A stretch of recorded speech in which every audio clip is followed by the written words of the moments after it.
அனைவருக்கும் இனிய காலை வணக்கம். இப்போ நாம் எங்கே வந்திருக்கிறோன்னு பார்த்தா ஆதி கைலாஷ் மலைக்கு வந்திருக்கிறோம். எம்பெருமான் பொன்னார் மேனியன் எவ்வளோ அழகாக காட்சி அளிக்கிறாருன்னு பாருங்க. இப்போ நம்ம மலையோடைய அடிவாரத்தில் இருக்கிறோம். இதுதான் பார்வதி குண்டு. இங்கே பார்வதி தேவி தீர்த்தமானதா ஐதீகம். அப்படியே இந்த மலைக்கு பின்னாடி அங்கேயும் ஒரு பார்வதி குண்டு இருக்கு. அதுதான் பார்வதி தீர்த்தம்னு சொல்லுவாங்க. அதுல இருந்து நம்ம தீர்த்தம் எடுத்துக்கிறோம். இப்ப நாம பார்வதி ஆலயம், அங்க பாத்தீங்கன்னா பார்வதி தேவி ஆலயம் இருக்கு. அங்க ஒரு சிவபெருமானும் இருக்கிறாரு.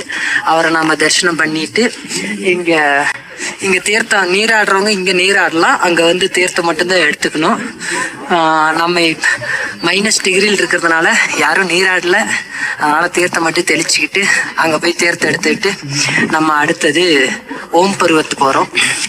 ஓம் பருவத்து போய் பார்த்துட்டு நம்மளுடைய இந்திய ராணுவம் லிபிள் லேக் அப்படின்ற இடத்து வரைக்கும் இது போட்டிருக்கிறாங்க, ரோடு போட்டு விட்டுருக்காங்க. அதுல நம்ம போயிட்டு கைலாய பருவத தரிசனத்தையும் பார்க்க போறோம். அப்போ இதுவும் கைலாயம் தானே அப்படின்னா, இது பஞ்ச கைலாயத்தில் ஒன்று. சிவபெருமான் பார்வதியை கரம் பிடிப்பதற்கு முன்பு அவர் இந்த இடத்துல தவக்கோலத்துல காட்சி அளிச்சதா ஐதீகம்.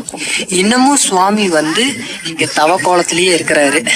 இந்த இடத்துல நம்ம வாழ்க்கையில ஒரு தடவை ஒரு 5 நிமிடம் இங்க உட்காந்து தியானம் பண்ணோம்னாலே அவ்வளோ ஒரு சிறப்பா இருக்கும்.